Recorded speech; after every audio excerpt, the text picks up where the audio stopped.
Pues bien, amados, hoy no estamos con 2 de Pedro, ya que es domingo de la resurrección. Vamos a predicar más explícitamente sobre el Evangelio hoy, y luego la semana que viene retomamos las predicaciones sobre 2 de Pedro 2, versículo 5. Hoy estamos en 1 Corintios, capítulo 15.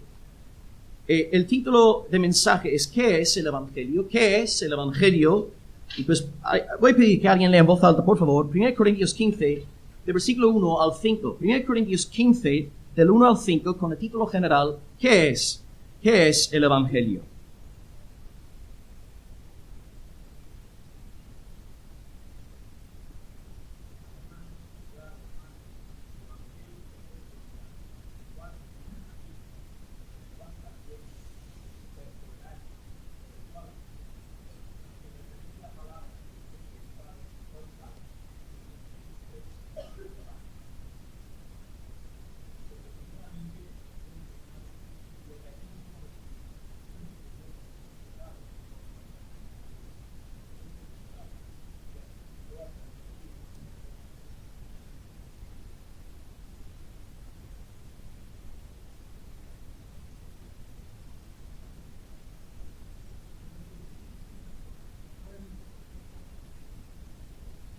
¿Quién es Cefas?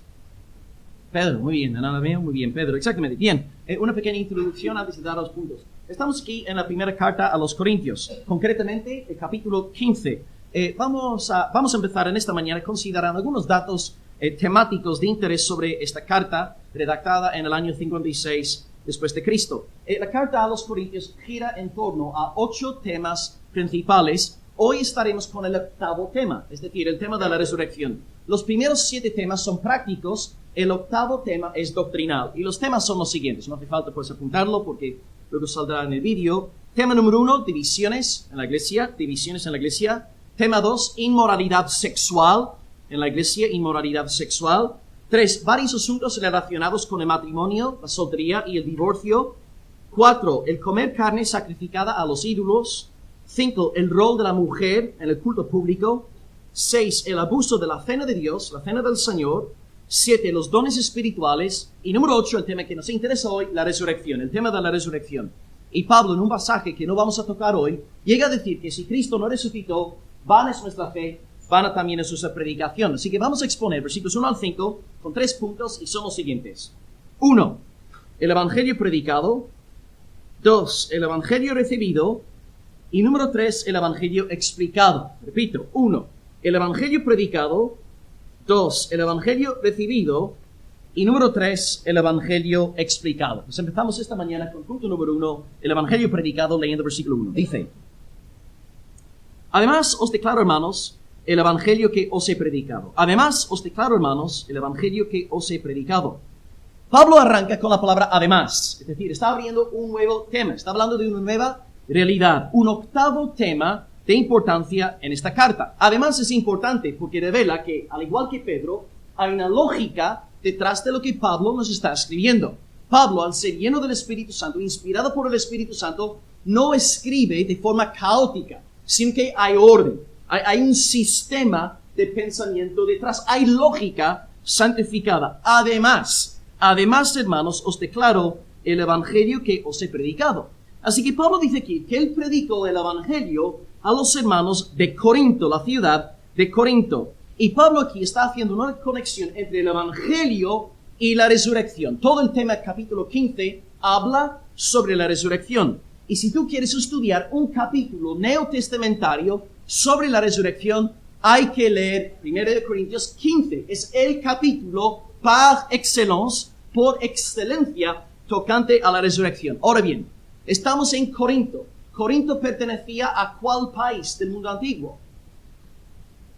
Grecia. Pertenecía a Grecia. ¿Y qué pasa? Pablo se entera de que algunos falsos maestros en la iglesia de Corinto estaban negando la doctrina de la resurrección corporal. ¿Por qué? Porque en Corinto, al estar bajo la influencia de la filosofía griega, Sócrates, Platón, Aristóteles, estaban negando la resurrección corporal, literal e histórica del Señor Jesucristo.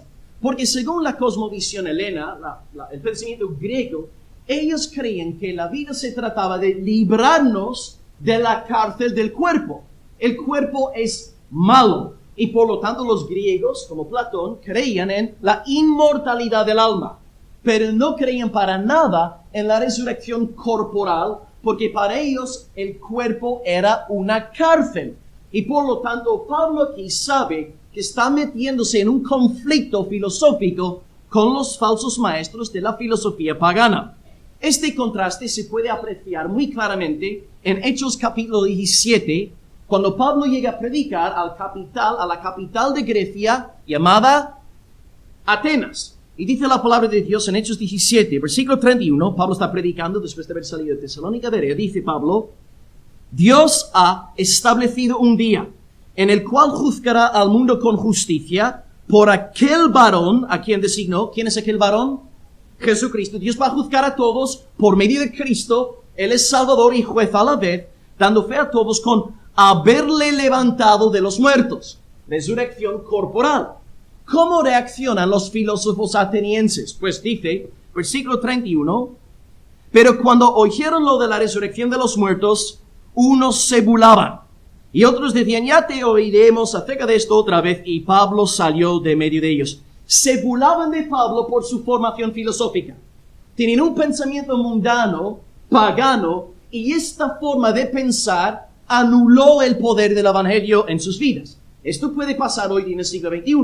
¿Cuántas corrientes raras, paganas, han entrado en la iglesia del Señor? Y estamos abrazando filosofías humanas, corruptas, malvadas, no haciendo caso a la palabra de Dios. La ideología de género, por ejemplo, está entrando en la iglesia evangélica. Esta corrupta, pagana filosofía nos está alejando de la palabra de Dios. Pero Pablo, gracias a Dios, sabiendo que iba a ser rechazado por predicar resurrección corporal, no modificó el mensaje. ¿Qué habría hecho un predicador del siglo XXI?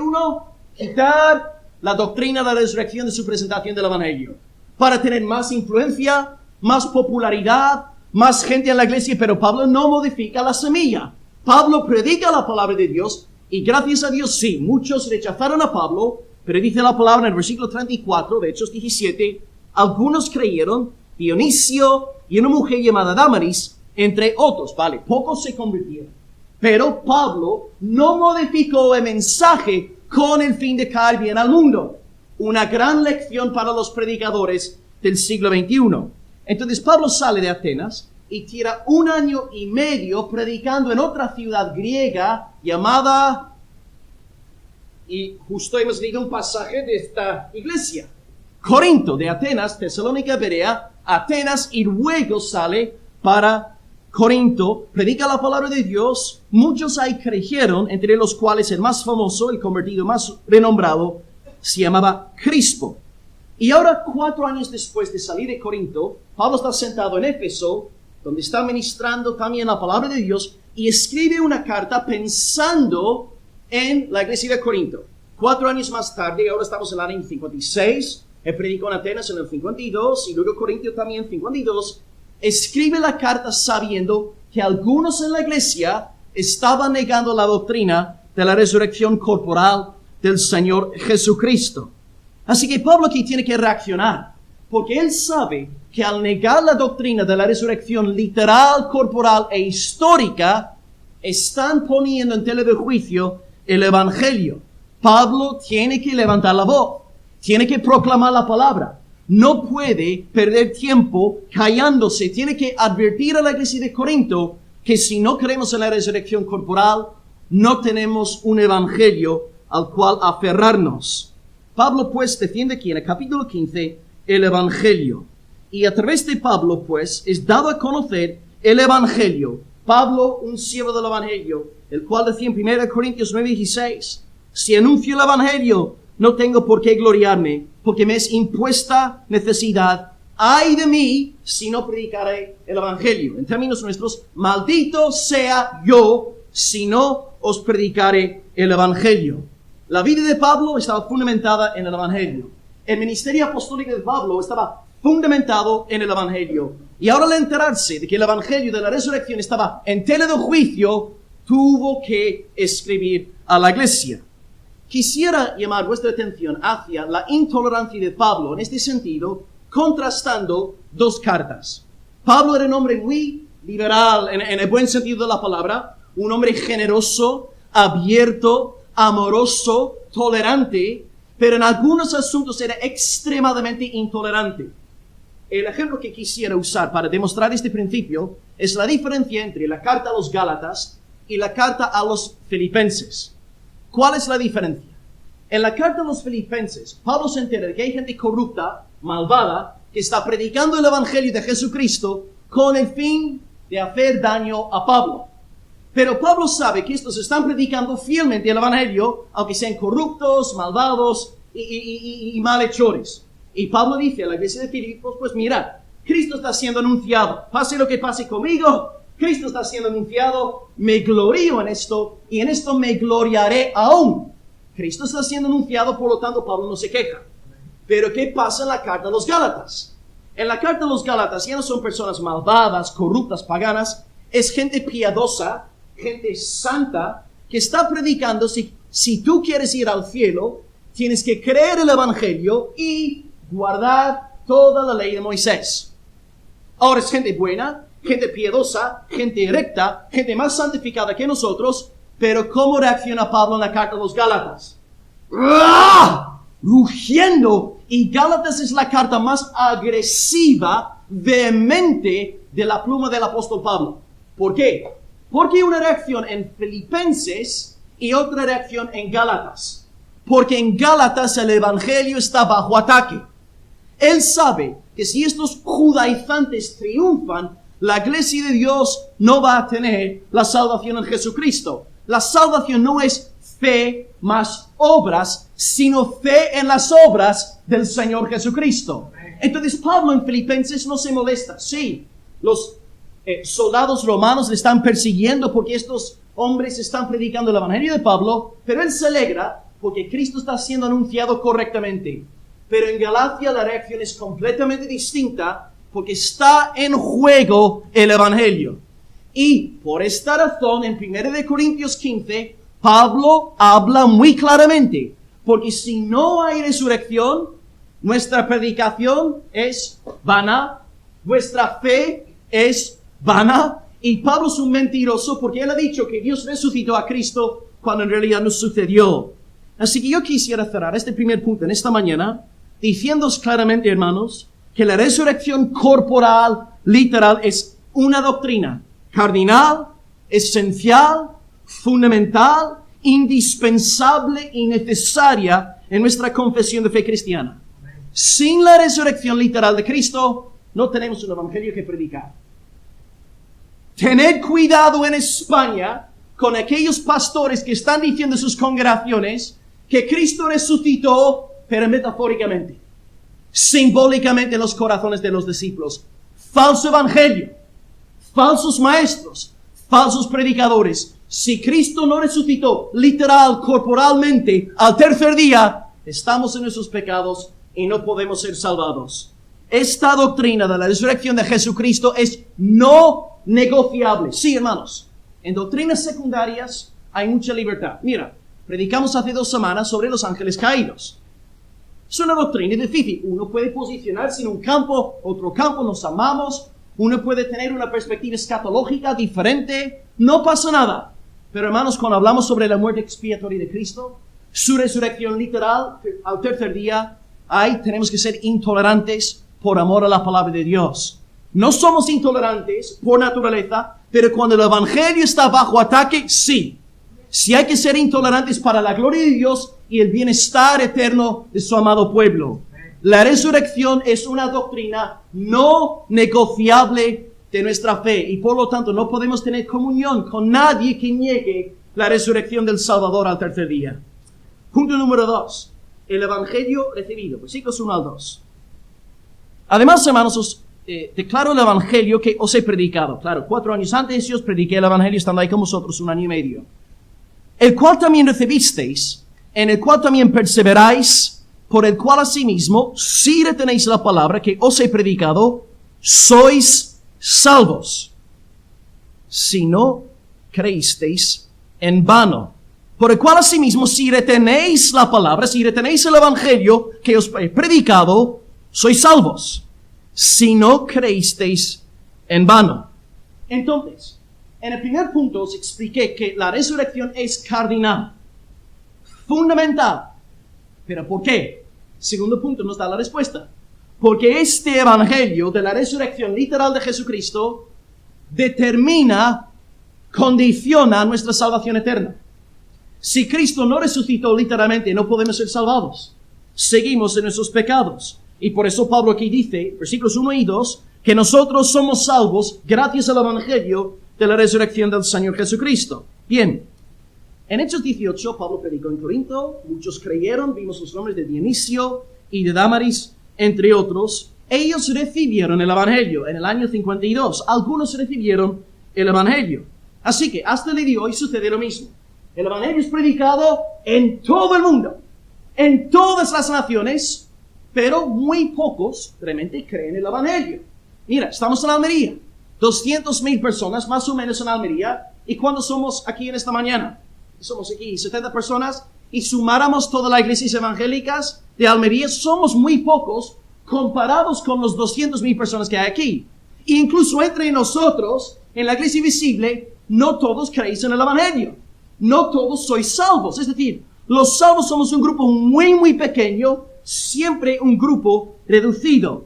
La gracia de Dios, entonces, obrando a través de Pablo, sí, el evangelio fue predicado y la gracia de Dios salvó a algunos, pero no salvó la ciudad entera de Corinto, sino a unos cuantos, como lo que sucede hoy día en Almería y en todas las ciudades que hay alrededor del mundo. Pablo aquí dice entonces, versículo 2, si retenéis la palabra es sinónimo aquí de evangelio, si retenéis el evangelio que os he predicado, sois salvos si no creísteis en vano. Entonces Pablo aquí está diciendo que puede ser que algunas personas hace 4 años inicialmente, externamente hayan abrazado el evangelio, pero 4 años más tarde ya no están en el evangelio, están negando el evangelio, apartados del evangelio. Ellos creyeron en vano. Una palabra de consuelo para los creyentes regenerados en esta mañana: la verdadera oveja persevera hasta el fin. Puede haber muchas personas que inicialmente por las emociones, por las luces, por la musiquita de fondo, sí, aceptan al Señor, reciben el evangelio, pero a lo largo de unos meses, unos años, se apartan totalmente del Señor porque no eran nuevas criaturas. No nacieron de nuevo. No pasaron de muerte a vida. Y la Biblia de hecho nos advierte acerca de varios tipos de fe que no salvan. Voy a nombraros 3 tipos de fe que no son salvadoras. No son tipos de fe salvador. Sí. 1. Una fe cerebral. Una fe intelectual. Una fe que se mueve solamente en el ámbito del cerebro. Nada más. Por ejemplo, Dios existe. Mira, vamos a hacer una conferencia el sábado que viene. Dios existe.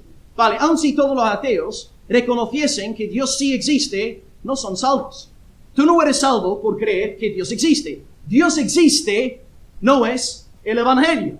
Dios te ama no es el evangelio. El evangelio es que Cristo ha muerto por nuestros pecados y resucitado literalmente al tercer día. Y por medio de la fe y el arrepentimiento en Él, sí somos salvos. Hermanos, una pregunta. ¿Satanás cree que Dios existe? ¿Satanás cree que Cristo murió? ¿Satanás cree que Cristo resucitó al tercer día? ¿Satanás es salvo? O sea, fe intelectual, fe abstracta, fe mental. Esta clase de fe nos salva. Número 2, segundo tipo de fe que nos salva. Una fe pasajera, una fe temporal, que sale nombrada en la parábola tal vez más famosa, juntamente con la del hijo pródigo, la parábola del sembrador. Dice la palabra de Dios, la segunda semilla, la segunda tierra anunciada en la parábola, dice, no tiene raíz en sí, sino que es de corta duración, porque cuando viene tribulación o persecución por causa de la palabra, luego tropieza. No, sí, yo quiero seguir a Jesús, yo amo a Jesús, Jesús es guay. Y luego cuando te dicen intolerante, fundamentalista, homófobo, evangélico, de repente se van apartando las cosas de Dios. No conocen a Dios, no aman a Dios, aman más la gloria de los hombres que la palabra de Dios. Y la tercera tierra es la que tenía espinos. Y dice la palabra de Dios que los afanes de este siglo, el engaño de las riquezas, Las codicias de otras cosas entran y ahogan la palabra y se hace infructuosa. Marcos capítulo 4 podéis encontrar la parábola del sembrador. Una fe temporal no basta. Una fe pasajera no basta. No se trata de recibir a Jesucristo hace 4 años y luego 4 años más tarde no tener nada que ver con Jesucristo. Esta clase de fe es falsa. Y un tercer tipo de fe que es muy sorprendente es una fe que es capaz de obrar milagros, una fe milagrosa. El otro día estuve con Guzmán y Camina y estuvimos viendo una película sobre Moisés, no sé cómo se llamó la película, pero fue muy interesante ver que Moisés, cuando se presenta ante el faraón, él tenía su vara en la mano, lanzó la vara delante del faraón y se convirtió en una serpiente. Impactante, ¿no? Pero acto seguido, ¿qué hicieron los magos de faraón? Claro, se convirtieron también en serpientes. Los magos de Nabucodonosor también sabían hacer milagros. O sea, hay un poder milagroso que a través de algún tipo de fe tal vez oculta, una fe que puede obrar proezas y milagros. Es la fe de aquellos que dicen, en Mateo 7:21, en el día del Señor, Señor, Señor, no hemos profetizado en tu nombre, no hemos echado fuera demonios en tu nombre no hemos hecho muchas maravillas y señales. Apartaos de mí, hacedores de maldad, nunca os conocí.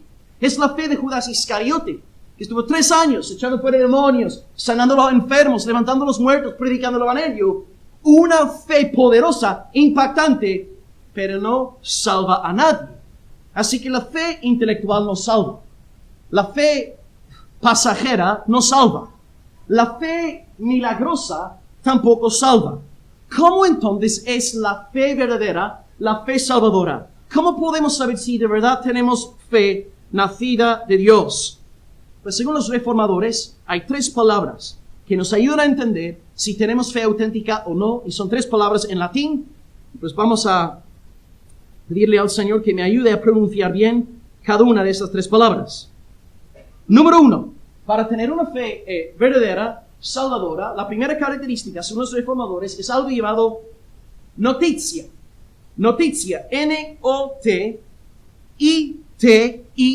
noticia. Noticia. Es una noticia en cuanto a algo, concretamente, la muerte de Cristo en la cruz y la resurrección literal al tercer día. Tú, para ser salvo, tienes que, por lo menos intelectualmente, entender de qué se trata el Evangelio, la muerte y la resurrección de Jesucristo. Número 2, ascensus. Ascensus, A-S-S-E-N-S-U-S. A-S-S-E-N-S-U-S. Es aquí la palabra española asentir deriva de este segundo término. Noticia es una noticia. Pero tú no solamente tienes que conocer, enterarte de esta noticia, también tienes que decir amén a esta noticia. Cristo ha muerto, amén. Cristo ha resucitado, amén. Tú ameneas la noticia. Das tu sanción, tu respaldo, tu aprobación al mensaje. Porque Satanás sabe que Cristo ha muerto, Cristo ha resucitado, pero no amenea. No da su sanción, su respaldo a dicho mensaje. Y número 3, la palabra, bueno, según la pronunciación que he consultado en internet, es shidukia. Shidukia. Pero se deletrea F-I-D-U-C-I-A. F-I-D-U-C-I-A. Y es aquí realmente donde todos los autores del Nuevo Testamento hacen hincapié en shidukia, es decir, confianza. No es solamente conocer una noticia y decir amén a dicha noticia, es abrazarla, amarla.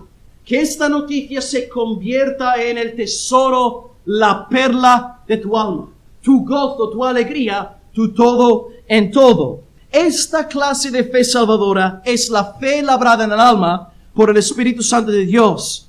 Así que por eso Cristo dice en Mateo 10, versículo 22, el que perseverare hasta el fin, este será salvo, porque el que de verdad es salvo es aquel que tiene fe verdadera, fe auténtica, no solamente fe intelectual, no solamente fe pasajera, sino fe que cree la noticia, dice amén a la noticia y también abraza la noticia con todo su corazón. Así que es posible, según lo que Pablo nos está enseñando en esta mañana, que haya personas entre nosotros que no hayan nacido de nuevo. Gente que no sea del Señor. Gente que tal vez hoy, en el 2019, simpatizan con el movimiento evangélico, pero no han nacido de nuevo. No son de Dios. El versículo más famoso en esta línea es 1 de Juan 2, versículo 19, que dice: salieron de nosotros porque no eran de nosotros. Porque si hubiesen sido de nosotros, habrían permanecido con nosotros, pero salieron para que se manifestase que no todos son de nosotros. Vosotros aquí en la iglesia lleváis 40 años. General Luque, la iglesia evangélica, 40 años, ¿verdad? ¿No es cierto, hermanos, a lo largo de estas 4 décadas, que ha habido gente aquí durante tal vez meses, a lo mejor años, y luego se apartaron totalmente del Señor, están metidos en el mundo, no quieren saber nada de Dios, se burlan de su pueblo y odian las cosas de Dios? ¿Y qué es lo que les ha pasado? Pues hermanos, la palabra de Dios se ha cumplido. Dios ya nos lo profetizó. No todos en la iglesia visible son del Señor. No todo Israel es Israel. Y a lo mejor aquí en esta mañana hay gente que no es nacida de nuevo. En 2 o 3 años nunca vamos a volver a verlos. Sí, va a ser muy triste y vamos a llorar por vosotros y vuestra perdición eterna. Pero será el cumplimiento de la palabra del Señor. No todos han nacido de Dios. ¿Cómo puedo yo saber entonces si tengo fe salvadora? Porque he oído la noticia, creo la noticia y abrazo esta noticia con todo mi ser. Y es mi fortaleza en vida y en muerte. El Evangelio del Señor Jesucristo. Y esta es la gran diferencia entre el verdadero salvo y el que no es salvo. El que de verdad es de Dios y el que está en Israel visiblemente sin haber sido regenerado. La oveja ama a Jesucristo con todo su corazón. La cabra no. La cabra se aburre. Por esta razón la iglesia, cuando tú predicas a Jesucristo, ¡wow! Cristo crucificado, Cristo resucitado, las ovejas están bailando por dentro. Cristo domingo tras domingo es un banquete, un manjar, y tienes ganas de que llegue el domingo siguiente para escuchar más de Cristo. La cabra no. La cabra se aburre. Porque la cabra siempre quiere carne. Yo. O por el lado positivo, yo soy un campeón, sueña cosas grandes, se trata de ti. O en el sentido negativo, hoy pobre de ti, has sufrido más que todos los seres humanos, oh pobre de ti, Dios solamente ve tu dolor, oh pobrecito. Carne. La cabra quiere carne, la oveja quiere Jesucristo. Analiza tu corazón, hermano. ¿Qué tipo de predicación te da a ti más gozo y alegría? ¿Predicación centrada en el ego humano o predicación centrada en la gloria, la grandeza, la excelencia del Señor Jesucristo? La oveja ama a Cristo, la cabra ama la carne. Pero antes de pasar al tercer punto, hemos hablado apenas de un aspecto de la conversión, a saber, fe. Pablo aquí, en este pasaje al menos, no nombra el otro componente de la verdadera conversión. Hermana Doris, la conversión contiene 2 componentes. ¿Cuáles son? Muy bien. Fe y arrepentimiento. Hechos 20, versículo 21, Pablo iba predicándoles, llamándoles a la fe y al arrepentimiento. Fe es un elemento positivo porque es abrazar el Evangelio, creer el Evangelio. Arrepentimiento es negativo porque se trata de huir de algo, dar la espalda al pecado. Así que antes de pasar al tercer punto, yo sé que el arrepentimiento no sale nombrado en el pasaje, pero a la luz de toda la revelación del Nuevo Testamento, hay que hablar también sobre el arrepentimiento. ¿Qué es entonces el arrepentimiento? Aquí tenéis una definición de Wayne Grudem. Felizmente no está en latín, sino en castellano. Dice Wayne Grudem: el arrepentimiento es la tristeza del corazón, de corazón por el pecado, la renuncia al pecado y propósito sincero de olvidarlo y de andar en obediencia a Cristo. Así que, la fe es abrazar a Cristo, amar a Cristo, abrazar el Evangelio. El arrepentimiento es dar la vuelta al pecado. El viernes, cuando tuvimos la reunión de los testimonios de conversión, algo que me encantó, que me bendijo mucho, es que en casi todos los testimonios de conversión que fueron dados el viernes, prácticamente todos los hermanos hablasteis de la convicción de pecado.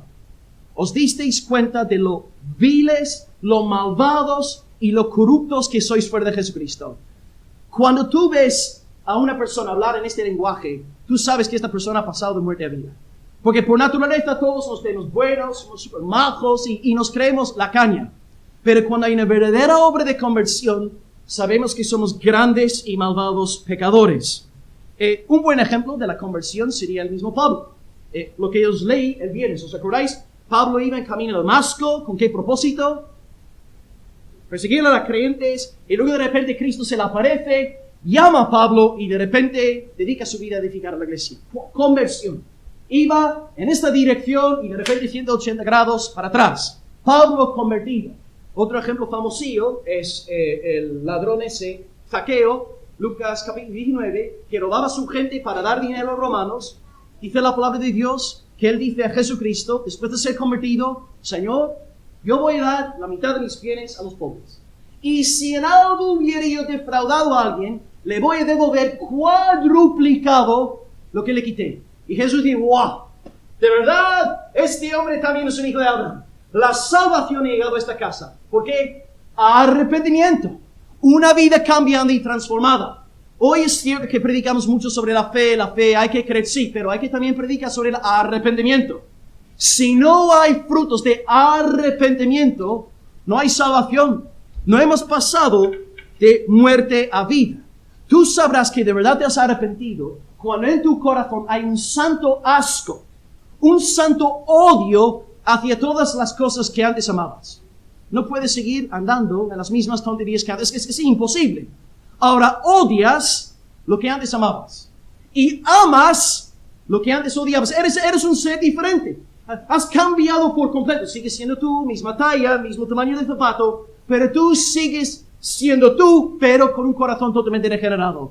Te has arrepentido. No puedes andar en las mismas cosas que antes.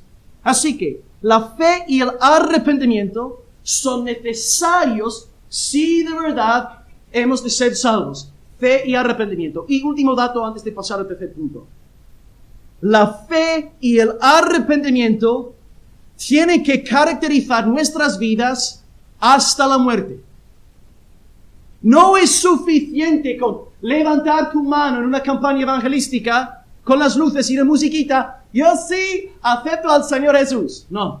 Si tú de verdad has sido regenerado, si tú de verdad has nacido de nuevo, no solamente creíste hace 15 años, como en mi caso, no solamente te arrepentiste hace 15 años, sino que hoy, 15 años más tarde, sigues con fe en Cristo crucificado y resucitado y sigues pidiéndole perdón al Señor por todas tus meteduras de pata. La fe y el arrepentimiento siempre caracterizan al pueblo de Dios. Una cita de Wayne Grudem de nuevo. Las actitudes del corazón de arrepentimiento y fe apenas se empiezan en la conversión. O sea, fe y arrepentimiento nos acompañan todos los días. Una cita de Martín Lutero. Cuando nuestro Señor Jesucristo dijo, arrepentíos, ha querido que toda la vida de los creyentes fuese una de arrepentimiento. Así que, a modo de aplicación, amados, en esta mañana, ¿sois de verdad de Cristo? ¿Tenéis fe salvadora? ¿Habéis oído la noticia? ¿Habéis dicho amén a dicha noticia? ¿Estáis amando, abrazando, gozándose en esta noticia? ¿Os habéis arrepentido de todo el corazón, odiando las cosas de antes, gozándose en la gloria de Dios y los tesoros del Evangelio? Fe y arrepentimiento. Fe y arrepentimiento todos los días hasta el fin. Y ahora el punto más importante del mensaje. Punto número 3. El Evangelio explicado. Aquí vamos a contestar la pregunta del título del sermón en esta mañana. ¿Qué es el Evangelio? ¿Qué es el Evangelio? Versículos 3 al 5 dice. Porque primeramente os he enseñado lo que asimismo recibí. Que Cristo murió por nuestros pecados conforme a las Escrituras. Y que fue sepultado. Y que resucitó el tercer día conforme a las Escrituras y apareció a Cefas, el cual es Pedro, y también a los 12. Bien. Vimos en el primer punto que Pablo había predicado el Evangelio 4 años antes. 4 años más tarde, ¿qué sigue predicando Pablo? Exactamente. Pastor Will, cuando llegó aquí hace 2 años y medio, empezó a predicar el Evangelio. 2 años y medio más tarde, sigue predicando el Evangelio. Y si Will sigue aquí 20, 200 años más, en 200 años va a estar predicando el Evangelio. El Evangelio es el anuncio dado a todos los ministros fieles de Dios. Entonces, él predica el Evangelio. En el segundo punto aclara que no es suficiente con creer inicialmente, sino que la verdadera fe persevera en el Evangelio, creyendo y arrepintiéndose. Ahora, número 3, ¿qué es el Evangelio? La pregunta más radical, ¿qué es? Lutero decía que el verdadero tesoro de la Iglesia es el Evangelio de la gloria y la gracia de Dios. Si alguien te preguntara a ti después del culto, oye, ¿qué es el Evangelio? Tendrías que saber contestar la pregunta. Bien, voy a leer un pasaje autobiográfico de Pablo que se encuentra en Gálatas 1, del 11 al 16, antes de procurar contestar esta pregunta. Gálatas 1, del 11 al 16. Ángel, ¿podrías hacerme un favor? Porque está ahí, ¿verdad? Os hago saber, hermanos, que el evangelio anunciado por mí no es según hombre, pues yo ni lo recibí ni lo aprendí de hombre alguno, sino por revelación de Jesucristo. Porque ya habéis oído acerca de mi conducta en otro tiempo, en el judaísmo, que perseguía sobremanera a la iglesia de Dios y la asolaba. Y en el judaísmo aventajaba a muchos de mis contemporáneos en mi nación, siendo mucho más celoso de las tradiciones de mis padres. Pero cuando agradó a Dios, que me apartó del vientre de mi madre y me llamó por su gracia, revelar a su Hijo en mí para que yo lo predicase entre los gentiles, no consulté enseguida con carne y sangre. Ok, segundo pasaje autobiográfico, leído aquí por Ángel. ¿Cómo se llama el hombre que enseñó a Pablo el Evangelio? Sí, Jesucristo, ¿no? El Dios hombre, pero no un hombre pecador, no uno de los 12. Y de hecho Pablo nos va a decir un poco más adelante que él luego subió, en capítulo 2, subió a Jerusalén, predicó el Evangelio que él había recibido a los apóstoles, y Pedro le dio la diestra en señal de compañerismo. Con este acto, Pedro estaba diciendo públicamente a la iglesia, este hombre Pablo predica el mismo Evangelio que nosotros. Pero Pablo, sorprendentemente, no recibió el Evangelio como nosotros. Algunos aquí lo habéis oído de vuestros padres, otros de gente creyente. Pablo recibe el Evangelio de la boca de Dios, de la boca del Señor Jesucristo. Es decir, no es una invención humana, sino algo dado por Dios a Pablo. Entonces, Pablo aquí resume el Evangelio con 4 verbos principales. Verbo número 1, versículo 3. Cristo murió. Primer verbo, morir. Segundo verbo, fue sepultado. Sepultar. 1, morir. 2, sepultar. 3, resucitó al tercer día. Verbo 3, resucitar. Y número 4, apareció a Cefas. Aparecer. 4 verbos. Morir, sepultar, resucitar, aparecer. Los verbos 1 y 3 son los más importantes, porque verbos 2 y 4 sirven para apoyar versículos 1, verbos 1 y 3. Por ejemplo, Cristo murió, y el hecho de que fuese sepultado respalda la idea de su muerte literal. Así que, muerte aquí es el sustantivo, morir es el verbo, primer verbo importante. Y el verbo número 3, resucitar, aparecer, sirve como apoyo para la resurrección literal de Cristo. Así que, los 2 verbos más importantes son morir y resucitar. Antes de explicar esto, daros cuenta ya de algo antes de empezar. Los 4 verbos, morir, sepultar, resucitar y aparecer, tienen que ver con ¿quién? Jesucristo. Entonces, según el Espíritu Santo de Dios, el Evangelio es morir, sepultar, resucitar, aparecer. Cristo, Cristo, Cristo, Cristo. Aplicación a nuestro contexto. E incluso en círculos sanos, reformadores, que predican expositivamente, hay que erradicar una frase errónea de nuestro vocabulario cristiano. No os preocupéis, porque yo también he dicho esta frase muchas veces en el pasado, hasta que Dios no me dio luz en cuanto a esto. ¿A veces habéis oído esta frase? Hermanos, hay que vivir el Evangelio. Incorrecto. No puedes vivir el Evangelio. El Evangelio fue vivido por una sola persona, el Señor Jesucristo. Los 4 verbos tienen que ver con Cristo, no con nosotros. Hermanos, hay que vivir el Evangelio. Es ética, no es Evangelio. Así que el primer error que tenemos que descartar de nuestro lenguaje cristiano es decir hay que vivir el Evangelio. No. Nadie aquí puede vivir el Evangelio, porque nadie aquí puede dar su vida en rescate por los pecadores. Nadie aquí puede determinar resucitar al tercer día con el fin de justificar al pueblo de Dios. El Evangelio siempre es el Evangelio de Jesucristo. Siempre Cristo, no nosotros. Nosotros sí somos llamados a vivir en santificación, a vivir de una manera que adorne el Evangelio, pero la palabra nunca nos llama a vivir el Evangelio. El único ser humano en existencia que vivió el Evangelio se llama Jesucristo. Pues bien, vamos a ir por lista en formato sustantivo. Primero muerte, 2 sepultura, 3 resurrección y 4 aparición. Bien, versículo 3. Cristo murió por nuestros pecados conforme a las Escrituras. Muerte. Pregunta para la congregación. ¿Sois listos? ¿Amáis la palabra aquí? ¿Me gusta estar aquí en una iglesia bíblica? Hermanos, por favor, nombradme un capítulo del Antiguo Testamento que profetiza textualmente sobre la muerte expiatoria del Mesías. Del Antiguo. Isaías 53. Enhorabuena, excelente. Isaías 53 habla de la muerte expiatoria de Cristo. Porque Pablo aquí cuando dice, Cristo murió por esos pecados conforme a las Escrituras, en el año 56, él no tenía un ejemplar del Nuevo Testamento. Se estaba redactando. Cuando Pablo dice conforme a las Escrituras, ¿en qué está pensando? En el Antiguo. Y como bien habéis dicho, hermanos, Isaías 53 habla sobre la muerte expiatoria de Cristo. Aquí tenéis 2 frases sacadas de Isaías 53. Versículos 5 y 6. El herido fue por nuestras rebeliones, molido por nuestros pecados. El castigo de nuestra paz fue puesto sobre él. Por su llaga fuimos nosotros curados. Todos nosotros nos descarriamos como ovejas. Cada cual se apartó por su camino, mas el Señor cargó en él el pecado de todos nosotros. Esto quiere decir entonces, amados, que el lenguaje expiatorio, vicario del Nuevo Testamento no fue inventado por los apóstoles.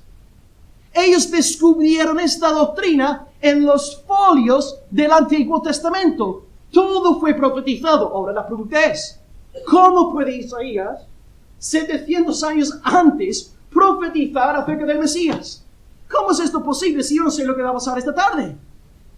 El Espíritu Santo de Dios, la doctrina de la inspiración de las Sagradas Escrituras. Dios, el Espíritu Santo, estaba dirigiendo a Isaías para que profetizara acerca del Señor Jesucristo. Cristo pues ha muerto por nuestros pecados. Aplicación. La salvación es solamente para los pecadores. Repito, la salvación es solamente para los pecadores. Esto significa que si tú estás aquí en esta mañana y te crees buena persona, no puedes ser salvo. ¿Cuántas buenas personas han ido al cielo? Bueno, uno sí. Jesucristo era bueno, Él sí fue al cielo. Más allá de Jesucristo no ha ido ninguno bueno al cielo. ¿Y por qué no? Porque no hay bueno. No hay un ser humano bueno, justo ni recto. Como bien oró la hermana, todos pecadores desde el vientre de nuestras madres. Así es. Entonces, no hay tal cosa como una buena persona. Si tú estás aquí en esta mañana, te crees buena gente, te crees buena persona, no puedes ir al cielo. Y esta es la mentalidad de todos los hijos de Adán y de Eva. Todos tenemos este ADN de autojusticia. ADN adánico, evánico. Yo soy una buena persona. Por eso cuando tú hablas con tu familia acerca de su necesidad de convertirse, lo primero que te van a decir es, yo soy una buena persona. No he matado a nadie, no he violado a nadie, no he robado nada. Yo soy una buena persona. El evangelio del anticristo. Este anti-evangelio ha enviado a una masa de descendientes de Adán y Eva al infierno. Jesús en esta mañana no te dice, he venido para los buenos. No, Cristo no salva a buenas personas. Tú te crees bueno, no puedes ir al cielo. Cristo dice, Mateo 9, versículo 13, no he venido a llamar a justos. No he venido a llamar a buenas personas, sino a pecadores, al arrepentimiento. Si tú estás aquí en esta mañana creyéndote bueno, no puedes ser salvado. Solamente puedes ser salvado si te das cuenta de lo malvado, lo corrupto y lo vil que eres. Porque si tú no te das cuenta de que eres malo, tú estás gloriándote en ti mismo, tú estás gloriándote en tu propia justicia. Yo soy una buena persona, nunca he matado a nadie. En términos bíblicos eres un fariseo. Te glorías en ti mismo, te jactas en ti mismo, no puedes ser salvado. Solamente si ves tu maldad y tu pecado puedes ser alcanzado por el Señor Jesucristo. Así que en esta mañana, si estás aquí, te crees bueno, no tengo nada que decirte. Nada que decirte. Pero si tú estás aquí en esta mañana y sabes que eres vil, eres pecador, eres corrupto, eres malvado, yo tengo buenas noticias. Cristo ha muerto por los pecadores como tú. Cristo ha derramado su sangre para alcanzar a los impíos para la gloria de Dios. Cristo ha derramado su preciosa sangre con el fin de salvar a gente malvada. Y el fariseo también pisotea la sangre del Hijo de Dios, diciendo que yo no necesito la sangre de Cristo. Y no hay nada que enfade a Dios Padre más que oír esta clase de blasfemia. El fariseo pisotea la sangre del Señor Jesucristo. Es el pecado de pecados, es el pecado imperdonable.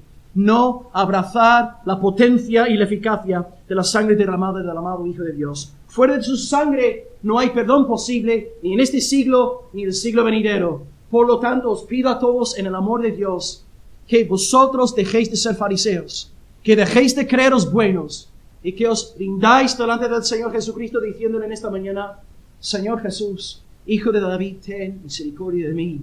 Él salva a pecadores. Número 2, sustantivo, sepultura.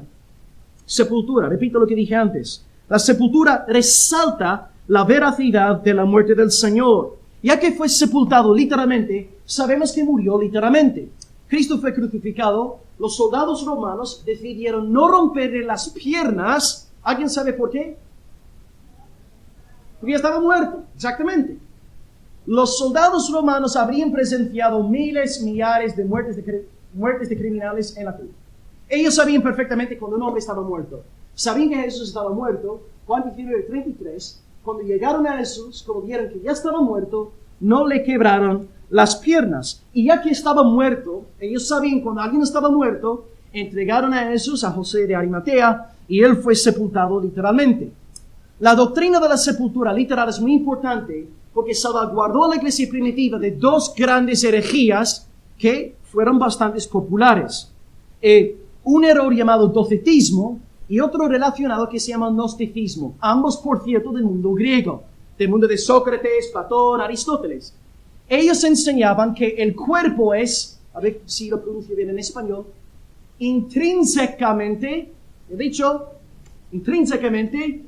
malo. Tener cuerpo equivale a pecar. Y no es así. Adán y Eva tenían cuerpo antes de pecar. ¿Ves? Tener cuerpo no es sinónimo de pecado. Cristo se encarnó. Jesús era pecador. Tú y yo vamos a tener cuerpos glorificados. No vamos a ser fantasmas. No vamos a ser, sin embargo, pecadores. Entonces, tener cuerpo no equivale a ser pecador. Pero como los docetas y gnósticos al estilo corintio, al estilo griego, enseñaron que el cuerpo es necesariamente pecaminoso, Cristo no pudo haber sido sepultado literalmente. Entonces, la doctrina de la sepultura es mucho más importante de lo que nos podemos creer. Bien, número 3, resurrección. Oh, aleluya, gloria a Dios. Y hoy vamos a acabar cantando de nuevo, resucitó, resucitó. Versículo 4 dice, me emociona leer versículo 4. Dice, sí muerto, sí sepultado, y que resucitó al tercer día conforme a las Escrituras. Muerto sí, sepultado sí, pero también resucitado por el poder de Dios. Ahora, interesante, dice, resucitado conforme a las Escrituras. Pregunta más difícil para la congregación. ¿Podéis nombrarme un pasaje del Antiguo Pacto que hable concretamente sobre la resurrección del Mesías? Oh, muy bien, Salmo 16, ¿qué versículo? 10, muy bien. Antes de leer que es el clásico usado por Pedro y Pablo en sus predicaciones en Hechos, os voy a leer un pasaje también de Isaías 53. Porque a veces pensamos, sí, dale un beso también. Isaías 53, a veces pensamos Isaías 53 es muerte, solamente muerte. Pero os voy a leer una frase impactante de Isaías 53. Ahí se ve que la resurrección también está ahí. Isaías 53, versículo 10 dice, cuando haya puesto su vida en expiación por el pecado, verá linaje. Pero ¿cómo puede ver linaje si está muerto? Y sigue diciendo, vivirá por largos días, la voluntad del Señor será en su mano prosperada, verá el fruto de la aflicción de su alma y quedará satisfecho. Encarna. ¿Cómo puede Cristo estar muerto, dar su vida en expiación por los pecados y luego ver? ¿Cómo puede ser? La doctrina de la resurrección. Ya está ahí en Isaías 53, pero hacen falta ojos para ver la doctrina ahí.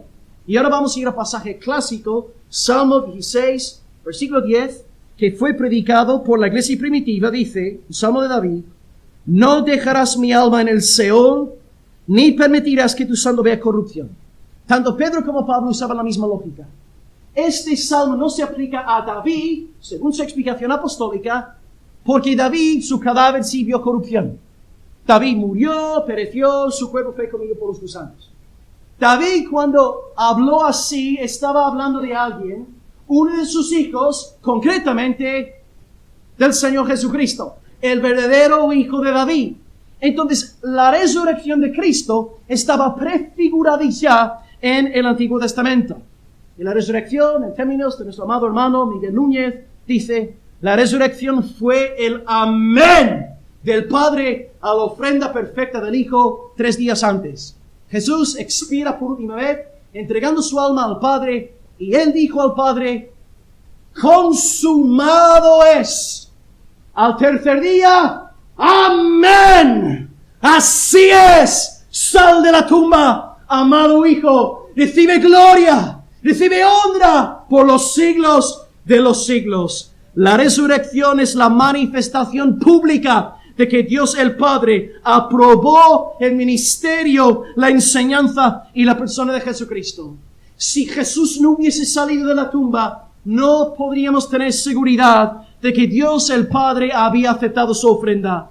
La resurrección demuestra indubitablemente que el Padre se deleita en el Hijo, acepta su ofrenda y en Cristo, su sangre, somos perdonados por los siglos de los siglos.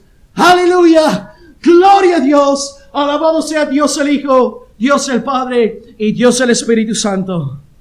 Y cuarto sustantivo para acabar. Muerte, sepultura. Resurrección. Y ahora un cuarto sustantivo que respalda el tercero. Aparición. Pablo sigue en 1 Corintios 15 hablando de una lista de personas que vieron al Señor resucitado. De nuevo, la aparición presupone la resurrección, porque si Cristo no hubiese resucitado, no podría haber aparecido nadie. Ya que resucitó, puede aparecer. O sea, a Cefas, como bien dijo Ariel, es Pedro, a los 12 el grupo apostólico, menos Judas Iscariote. Incluso Pablo dice que a más de 500 hermanos a la vez. O sea, Pablo, 20 años después, 25 años después de la resurrección, está diciendo, si no creéis lo que os estoy diciendo acerca de la resurrección de Jesús, podéis ir, coger el móvil y hablar con uno de los testigos oculares que vieron al Señor resucitado. ¿Veis? Pablo está diciendo, esto es evidente, Él se ha manifestado a todos. El ejemplo más famoso que todos conocemos es Tomás, ¿no? Tomás dudaba, no creía porque no estuvo ahí con los 12 cuando Cristo vino. Él dice, yo no creo, a no ser que coloque mi dedo en las llagas. Y de repente Jesús se aparece ahí delante de Tomás y dice a Tomás, pon aquí tu dedo, mira mis manos, acerca tu mano, métela a mi costado, no seas incrédulo, sino creyente. Así que Jesús tiene un cuerpo, o sea, no tenemos aquí un Cristo gnóstico, sino bíblico. Y Tomás, al darse cuenta de que era Cristo, dice, Señor mío y Dios mío. Esta confesión de Pablo es clave para la iglesia. Si creemos en la plena humanidad de Cristo, como ya hemos dicho, no somos docetas, no somos gnósticos, porque con una doctrina así, Cristo no puede ser nuestro sustituto. Pero también confesamos fe en su plena deidad. ¿Quién es Jesucristo? 100% hombre, 100% Dios. Y esto nos salvaguarda de dos errores heréticos que nacieron en la iglesia primitiva, algunos de los cuales siguen entre nosotros hoy en día. Por un lado, los ebionitas, por otro lado, los arrianos. Los ebionitas eran judíos que creen que Jesús era el Mesías, pero que no era Dios. Él se convirtió en el Mesías en el bautizo del Jordán. Por otro lado, los arrianos eran los testigos de Jehová del primer siglo, diciendo que Jesús fue el primer ser creado. Él sí llegó a la existencia, pero no es Dios eterno. Entonces, la confesión cristiana es que Jesús es 100% humano y 100% Dios. Si Cristo no fuese Dios, no podía perdonar tus pecados. Porque la sangre de los animales solamente servía para apaciguar la ira de Dios hasta tu próximo pecado. Pero ya que la sangre vertida en la cruz no es la sangre de ninguna criatura mortal, sino la sangre del unigénito Hijo de Dios, el que es desde la eternidad hasta la eternidad. Esta sangre tiene potestad y poder y eficacia para perdonar todos nuestros pecados por toda la eternidad. Si Cristo no fuera Dios, no podríamos ser salvados. Y de nuevo, te repito una gozosa noticia. Este Cristo omnipotente, todopoderoso dice, no he venido a llamar a justos, sino a pecadores. Por más grandes que sean tus pecados, por más vil que seas, aunque tú hayas cometido las cosas más asquerosas, las inmoralidades más malditas imaginables, ya que la sangre derramada en la cruz es la sangre del Hijo de Dios, en esta sangre hay más poder que en todo tu pecado. Y si tú vivieras pecando 3,000 años, mañana, por la tarde, por la noche, pecando y rebelándote, al acabar estos 3,000 años, seguiría habiendo más poder en la sangre de Cristo, porque es la sangre del unigénito Hijo de Dios. Por lo tanto, en esta mañana, si tú no eres un fariseo, sino que estás diciendo dentro de ti mismo, mira, pastor, reconozco que no soy una buena persona, reconozco que soy vil, que soy malvado y corrupto, pero Dios no podría perdonar a una persona como yo. Te equivocas, porque en su sangre hay más poder que en todo tu pecado. Hay más misericordia, más gracia en Él que en todos tus trapos de inmundicia.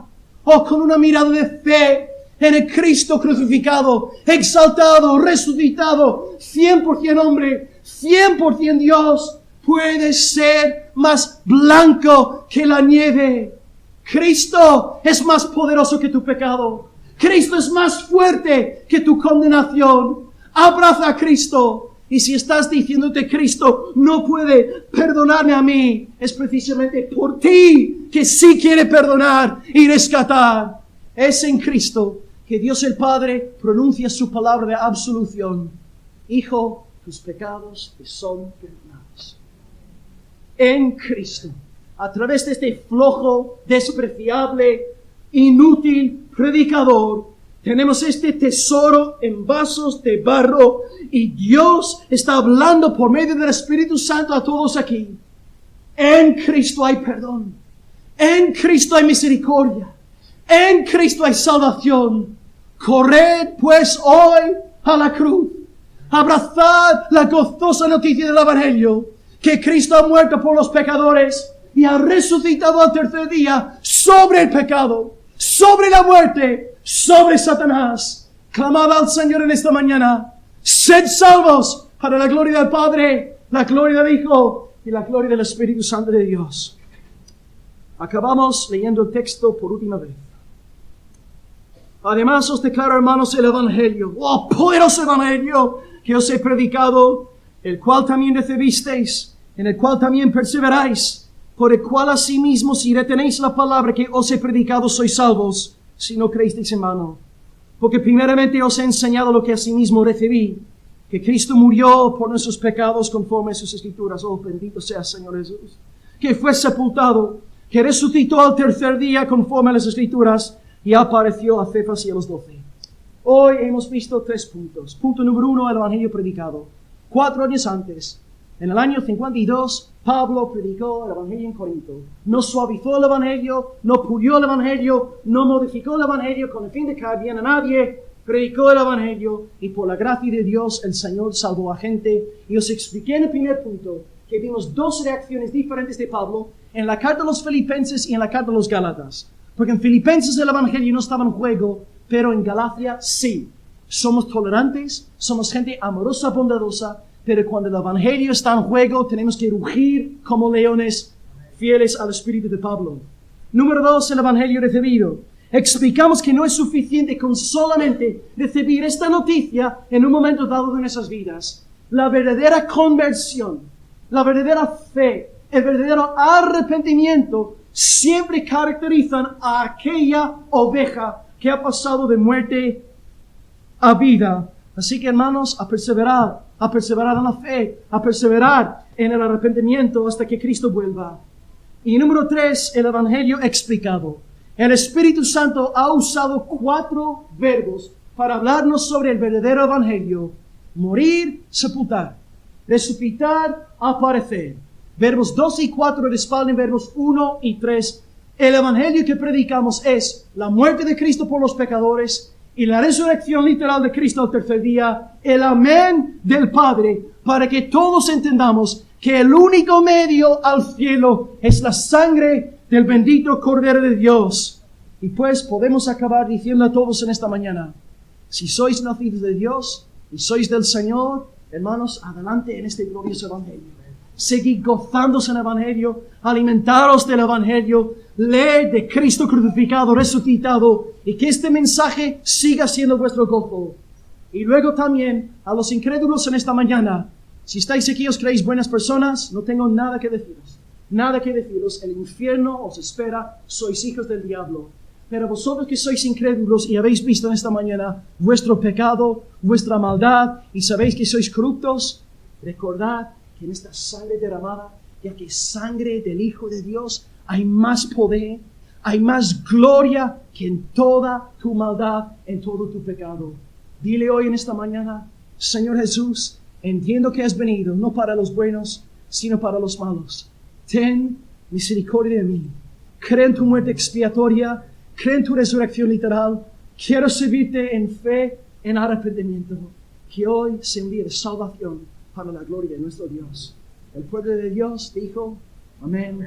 Gloria al Señor. Oremos a Dios en esta mañana. Bendito seas, Señor. Bendito seas, oh glorioso Evangelio. Glorioso Evangelio. Gloria a ti, Señor. Alabamos tu nombre en esta mañana, recordando una vez más la bendita, feliz, gozosa noticia de la muerte expiatoria de tu Hijo, profetizada por las Escrituras, y la resurrección literal al tercer día, Señor, a través de la cual nos damos cuenta de que tú aceptaste gozosamente la ofrenda de Cristo en la cruz. Señor, en primer lugar, oramos en base al Evangelio predicado. Gracias, Señor, por la escritura de Pablo. Señor, gracias porque él predicó el Evangelio en Corinto, predicó el Evangelio en Éfeso, predicó el Evangelio en Roma, predicó el Evangelio en Tesalónica, Berea, en Atenas. Donde quiera que fuera, predicaba tu Evangelio.